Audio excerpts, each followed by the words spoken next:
کے اوپر زیادہ منحصر کیا جاتا ہے، جیسا کہ ہمارا دین بھی ہمیں سکھاتا ہے حقوق العباد کے بارے میں۔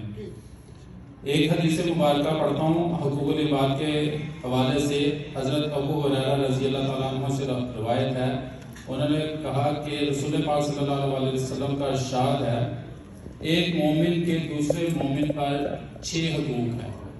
ذرا غور سے سنیے گا پلیز، تاکہ ان محافل کا انعقاد کرنے کا مقصد جو ہے وہ بھی ہم یہاں سے جب اٹھ کے جائیں تو کچھ نہ کچھ چیز ہم یہاں سے لرن کر کے جائیں جو ہم اپنی زندگیوں میں امپلیمنٹ کرنے کی ایٹ لیسٹ کوشش ضرور کریں۔ ہم کر سکتے ہیں یا نہیں کر سکتے اس ڈفرنٹ سٹوری، لیکن کوشش ضرور ہم کریں۔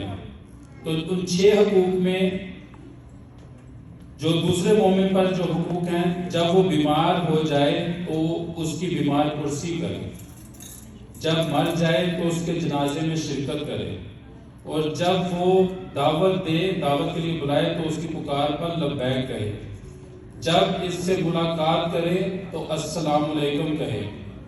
السلام علیکم بڑے آرام سے بندہ کہہ لیتا ہے، 40 نیکیاں مل جاتی ہیں۔ جب ایک مومن چھینک مارے اور الحمدللہ کہے تو اس کے جواب میں یرحمک اللہ کہنا حقوق العباد میں آتا ہے، اور اس کی غیر حاضری یا موجودگی میں ہر موقع پر اس کی خیر خواہی چاہے۔ ایز اے کمیونٹی کہہ لیں یا میرے جیسا جب گناہ گار بندہ، ہم اکثر اپنے دوسرے بہن بھائیوں کی بدخوئیاں بھی کر جاتے ہیں، جس کو ہم چھوٹے چھوٹے سے سمجھتے ہیں کہ یہ گناہ بہت بڑے نہیں ہیں، لیکن یہ بہت بڑے گناہوں میں شمار ہوتا ہے۔ تو کوشش کریں، میں بھی آپ کے ساتھ ہوں، انشاءاللہ کوشش کریں گے کہ کچھ نہ کچھ سیکھیں آج اس سے۔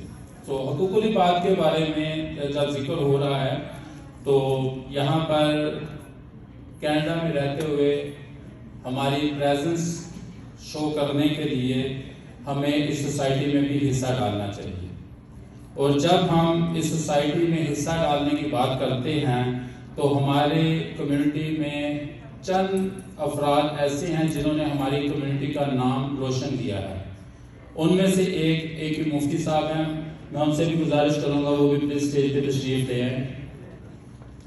ایک مفتی صاحب کا تعارف تھوڑی دیر میں کرواتا ہوں، تھوڑا سا کروا دیا، تھوڑا سا بعد میں کرواتے ہیں۔